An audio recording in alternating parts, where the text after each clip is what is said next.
berkorporasi dalam kasus Kejaksaan Agung hari ini tindak pidana memanggil korupsi PT dua Asuransi orang terkait Jiwasraya dengan akan saksi kasus dimintai dugaan keterangan korupsi oleh Kejaksaan asuransi Agung. Jiwasraya. Bayangkan sebuah negara yang tak lagi kehilangan triliunan rupiah setiap tahun.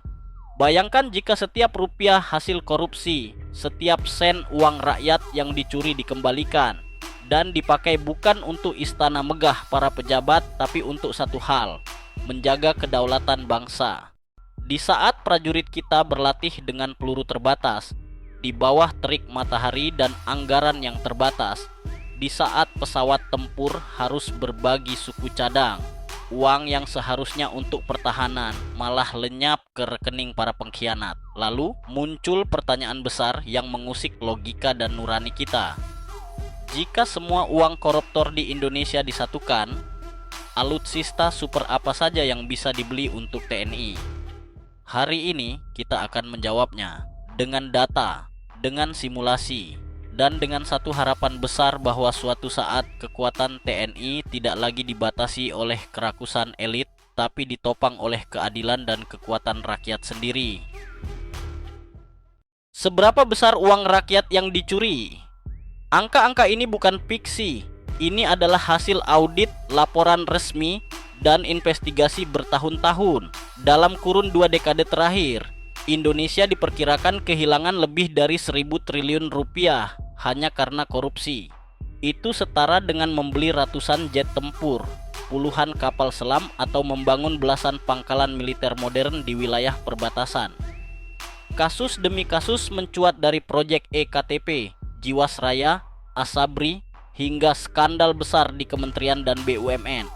Tapi yang dicuri bukan hanya uang, yang dirampas adalah peluang TNI untuk modern, tangguh, dan berdaulat. Bayangkan, jika dana itu tidak dicuri, apakah Indonesia masih perlu menunggu bantuan luar negeri untuk upgrade alutsista?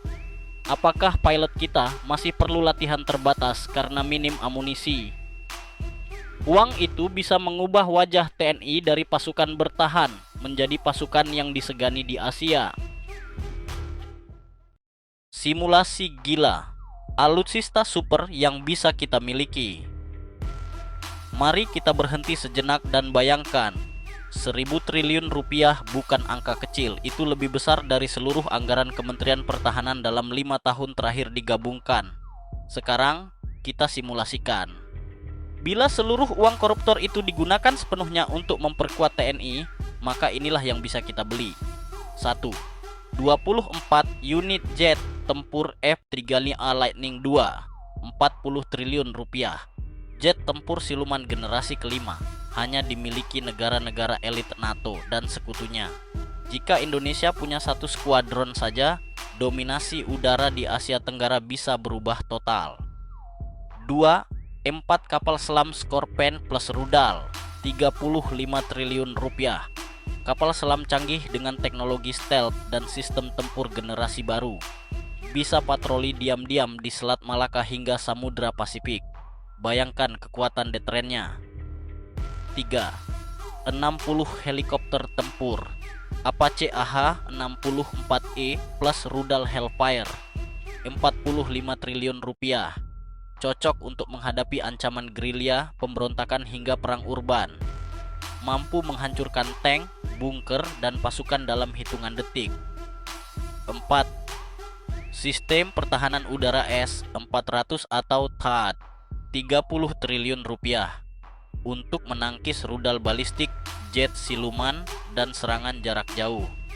Ini bukan sekadar pelindung kota, tapi tameng nasional.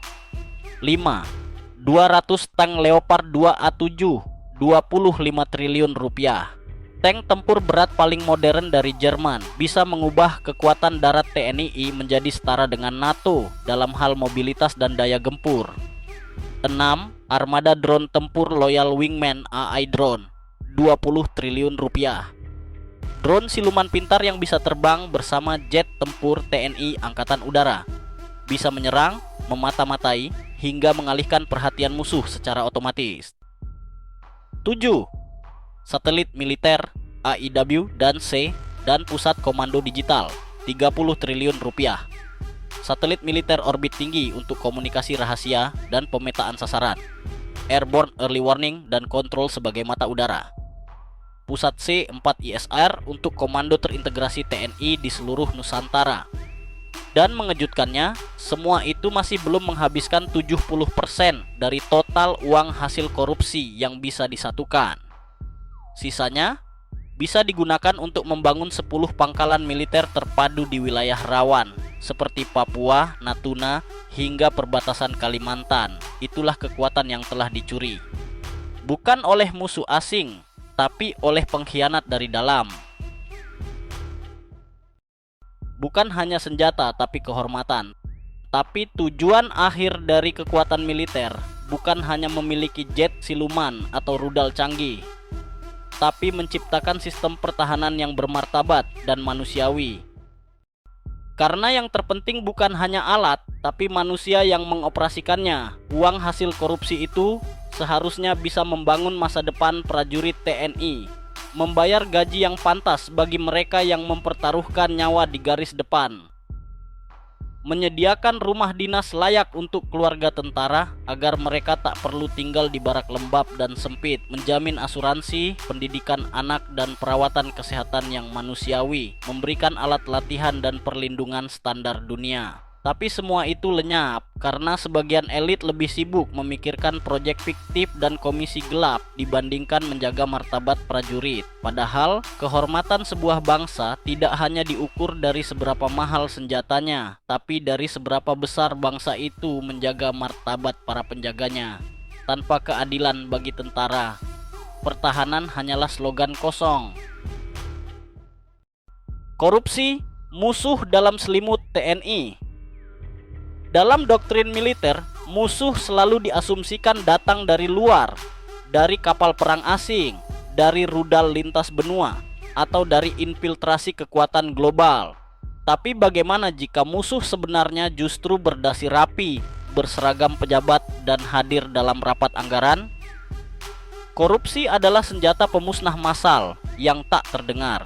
Ia tidak meledakkan markas, tapi menggembosi kekuatan TNI dari dalam. Setiap rupiah yang dikorupsi dari anggaran pertahanan adalah senjata yang tak jadi dibeli, adalah pelatihan yang tak jadi digelar, adalah prajurit yang tak jadi dilindungi. Dan inilah yang paling menyakitkan. Korupsi menciptakan ilusi kekuatan. Di atas kertas kita kuat, tapi dalam kenyataan kita rapuh, karena uangnya sudah diledakkan lebih dulu di meja proyek fiktif.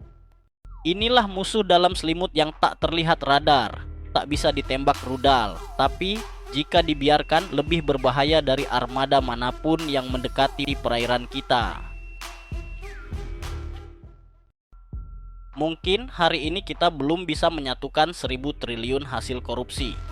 Mungkin kita belum punya F-35, kapal selam nuklir, atau satelit militer yang megah. Tapi satu hal yang masih kita miliki adalah kesadaran dan suara rakyat. Dan selama rakyat masih peduli pada tentaranya, selama kita masih marah saat melihat uang rakyat dirampok, maka harapan itu belum mati. Kita tidak boleh menyerah, karena TNI bukan milik elit tapi milik bangsa. Dan bangsa ini berhak atas pertahanan yang kuat, modern, dan bebas dari racun korupsi. Bayangkan jika setiap rupiah dijaga, bayangkan jika anggaran pertahanan dikelola dengan bersih. Kita bukan hanya bisa membeli senjata tercanggih di dunia, tapi juga membangun kehormatan nasional yang tak bisa dibeli.